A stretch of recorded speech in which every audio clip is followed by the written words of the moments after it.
Hi guys, today I am filming a Q&A for you. I asked about a week ago on my Instagram story if anybody would be interested in seeing a Q&A, whether it be personal, hair related, any questions you wanted to know, and I could make a video about it. And I got a lot of questions, and I also have a client only Facebook group that every Thursday my clients ask me questions. I have an AMA post that goes out, ask me anything, and they ask me anything they're struggling with hair related, really anything that's on their mind. There's no limits, whatever you ask. So I pulled some of those really good questions over the last few weeks and also included them in this. So I will just dive right in. My first one I have is any tips to not have staticky hair after I straighten and brush through my hair? It's so annoying. Yes, I do have a tip.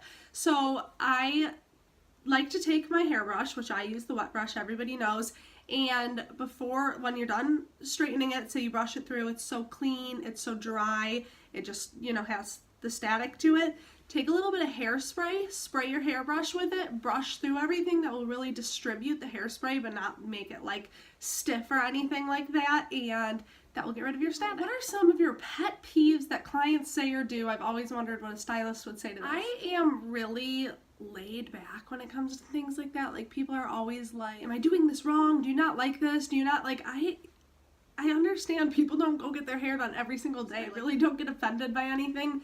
So I guess, I would say it would be annoying if a client wasn't fully happy with their service and they said that they were. If you want anything changed while you're getting your hair done, I know and I'm sure all other stylists would want to know so that we can fix it so you can leave happy. Like, we're in this industry to make people love their hair, so don't just keep it in thinking you're being nice or something, and tell us what you want us to change and we can change it. What are your top 5 simple ways to style your hair? I'm starting a new job and need to spice up my routine a little bit. I would say down and curled is like my go-to. Ponytail is very much my go-to. A messy bun I do when I'm not working all the time. Half updo and a hat, honestly. That's what I would say. I mean, of course there's things like this, but and when I said half updo, I just meant like a half pony. That's my go-to. I mean, things like this are nice, and I film videos, so I do other styles, but my go-to, quick, easy, no fail, those would be the 5. What is the most important thing a client can do after the appointment? I would say use professional products and basically follow the regimen we talked about at your appointment. If you come in, you're like, my hair's so dry, but I've been using Suave for 3 years, and I'm like, well, you should probably not use Suave anymore, and then your hair won't be so dry, and then they continue using Suave, and then they come back the next appointment, my hair's so dry. Well, did you stop using Suave? No. Okay, well, do that. And even like clients that don't use good quality shampoo but spend $300 on their hair color, that's silly to me. If you're going to spend that much on your hair, spend a little bit on maintaining it so you don't just throw all that money down the drain. How long do you go in between washes? Again, we've talked about this a few times, I have a really coarse, thick hair. I can go anywhere. Now, if I wear my hair natural or curly, sometimes I'll do more. If I go swimming or if my hair gets like dirty, I wash it sooner. But on a normal routine, I would say I go every 4 to 10 days. And it's been getting longer, but like if my hair is styled, 10 days. What color or style would you do if you had the courage? I almost wouldn't say courage, but if I had like superpower hair that didn't get damaged from bleaching it to a platinum blonde, I would do like a lavender color. I've said that before on my Facebook. But it's just not worth the damage to me. It's not worth the upkeep to me. I would probably, anytime I've ever cut my hair short, I've instantly regretted it because my hair is so thick and coarse and it just looks really big and blunt when it's cut short. So if I knew I could get it cut the way I want it, I would go with like collar length lob, like really choppy, really piecey, but like it would need to lay light and not like bricks of hair like my hair usually does when I cut it short. How do I grow my hair? I feel like it just won't grow. I don't even use heat. Braids are my best friend. It's good that you're not using heat. If your hair isn't growing, you gotta look at what you're doing to it because chances are you're not treating it right. Everybody's hair grows out of their scalp on average ½ an inch a month. When you see roots but your hair isn't getting any longer, that means that the ends are breaking as your hair grows. So you need to look at what you're doing to your hair every day. Not using heat is good because if you're giving yourself a flat iron haircut every, day, that would stop your hair from getting longer. A lot of people have these like baby hairs that they feel like can't grow, and that's because they put their hair up in a ponytail. Right where that ponytail is secured, that hair breaks, or they like clamp it with a flat iron or curling iron or a blow dryer, and it's mechanically breaking it instead of like heat breaking it. I tell everybody, at minimum, get a trim every 8 weeks. That keeps those split ends from splitting up higher and breaking. Then Olaplex treatments are really good to strengthen the hair in the meantime. Monate has a Let It Grow system that's really good, that helps your hair stay strong and healthy, and also like promotes it to grow a little bit faster. Good. And then definitely eat a healthy, well-balanced diet. Whatever you put into your body will certainly help the way your hair grows. So as long as you're eating healthy, taking good care of it, get trims every 8 weeks at minimum, 6 is best, and find a hairstylist that you trust that doesn't cut out off an unnecessary amount of hair, because that does happen sometimes. I mean, the first time, once you find someone you trust, let them trim as much as it needs to go, because there's no sense in keeping damaged hair because it will continue to break. But you definitely, if you only need a 1/2 inch and they take 3, that's like trying to win a losing battle. Is there any trend or style that you will not do on a client or don't like to do? Well, I have gotten to a point in my career, thankfully, that I don't do any hair that I don't like to do. And then she says perms, bangs, drastic color change, silver hair trend. I don't offer perms, 1, because I don't enjoy them, and 2, because I don't think that the results, like, they don't like please my soul worth the damage that they're worth and the time that it takes. I just don't have fun doing them, so I don't offer them. I'm sure there are other stylists that love doing them, and that's, you know, who you should go to for a perm. Bangs,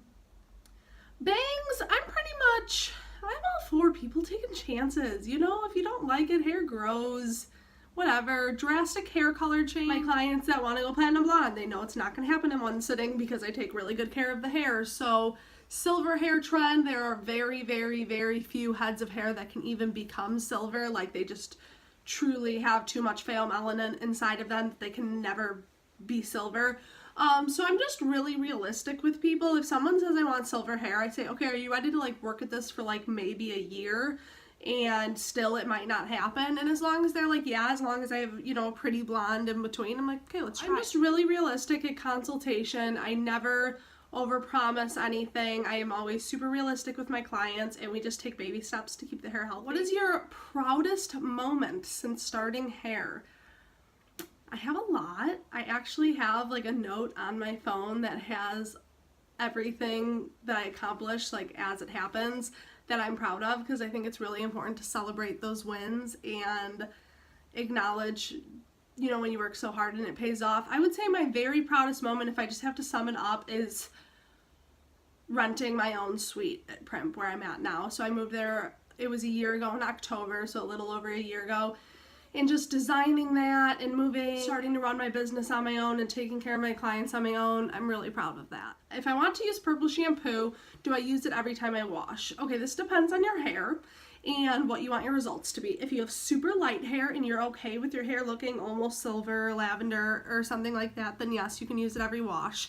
If you're just trying to counteract warmth, then I would say you need to use it as needed. So like when you feel like you're starting to get warm, use it. So if you have darker hair and you use a purple shampoo, it's not going to show up as much. So you could use it as much as you feel needed. But if you're starting to feel like it's getting a little bit too ashy, switch back to just a normal shampoo that doesn't have any pigment in it for a little while. Do colder showers actually help improve your hair? On a major level, it doesn't make a huge difference. What cold water does is it closes the cuticle of your hair. Picture a skyscraper. This is what I learned in a class when I was first starting hair. Picture a skyscraper, and when all the windows are closed, the sun shines off of it and it reflects almost like a mirror. None of the pollutions get in there. Like, that's a hair strand with the cuticle that's really closed nice and tight. Now picture a skyscraper with a bunch of open windows. That light doesn't reflect off of it the same way. You know, dirt from inside can flow in, papers can flow out.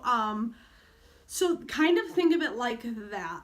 I'm probably not doing that analogy justice, but whatever. So when your hair cuticle is closed, it's shiny, it's smoother. Like when you feel that rough feeling, that's the cuticle being opened. So you want to keep it closed.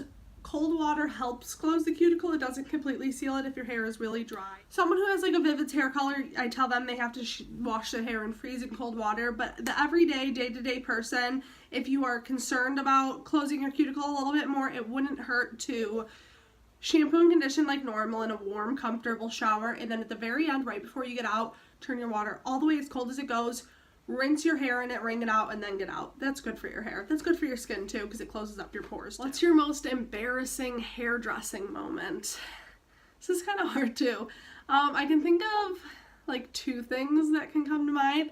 So when I was in beauty school, and I wonder if my 2 teachers that helped me in this will comment or anything. When I was in beauty school, this guy came in, and I guess he was a regular at the school. He was like an older man, and he said, I want, you know, 2 on the sides and finger length on top. Okay, like, that means you press your fingers against the scalp and you cut. But now doing hair for years, I realized when someone says finger length, sometimes they mean, you know, just like a little trim, use your fingers, don't use the clippers. But when I took that, I wasn't very experienced, is I pressed my fingers all the way against his scalp and cut his hair. I mean, like that short, I've got little fingers, and they were even littler then. I was 17. When I was done, he was like, whoa. And it was like sticking up and all crazy. And I had to go get my teacher, and she was like, oh, Bob, whatever your name is, this is a lot shorter than you usually go. And he was like, yeah, I didn't want this. And I was like, oh no, I just want to like crawl into a hole and die. She like fixed it a little bit, but it was pretty bad still. But I would call that miscommunication, and he said finger length. Don't go to a beauty school and say finger length if you don't want finger length. And then another one is I have cut a few ears, and that's horrifying and embarrassing. I cut an ear of like a 90-year-old woman at the first salon that I worked at when I was really new, and that was awful. And she was like really old and her skin was really droopy, and I snipped, and it like literally just cut through like paper. Like I didn't even feel it, and she literally didn't even budge. Like she didn't even feel it. I don't know, it was awful. So I pretended like it didn't happen either. I like instantly, you know, kind of applied pressure. Thankfully it didn't bleed very much, because usually ears bleed a lot.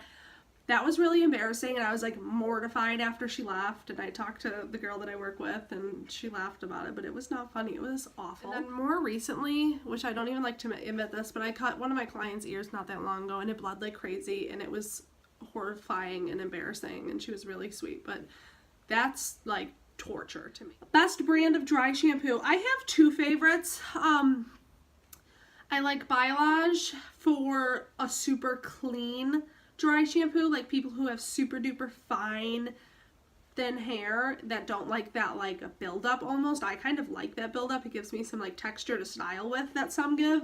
But someone who has really thin hair, Biolage, it's the Clean and Refresh, not the volume one, that you like spray it in, you know, kind of rough it up with your fingers. It absorbs the oil, but it leaves your hair literally feeling like there's nothing in it. It feels so clean after. And then, as you all know, I really love the Amika dry shampoo. It leaves a little bit of a residue. It's a little bit stiffer, but I even like it because it helps me style my hair nice, and it smells amazing. If you haven't smelt the Amika dry shampoo, it smells amazing. What do your long-term goals look like? Let me tell you, they look like a scattered, passionate mess. Like, I am so inspired lately. I read business books, I read spiritual books. Like, I'm really just on this groove where I have new business ideas fly in and out of my brain at like high speed all day, every day. So just like focusing on something and planning it out and actually doing it, I need to get a little bit more disciplined on, or I'm just kind of waiting to feel what feels right. But I love the power of the online space. I still love doing hair behind the chair. I don't think I'll ever stop doing that. Enjoy it very much. But I definitely want to grow in the online space a little bit and do more like influencer stuff and all of that. Hence why I'm making a Q&A video. So that is the last question. Thank you guys so much for watching. It says I've been filming for 18 minutes. I should be able to cut this down pretty soon. If you guys made it to the end of this video, go ahead and give it a thumbs up and comment down below if you have any other questions that I haven't answered. If you are not already following me on Instagram, my handle is @LisaHuffHair. And Snapchat, my username is Lisa Huff Hair. Those are the two places where if I do more Q&As, I will ask. Thank you guys so much for watching. Bye.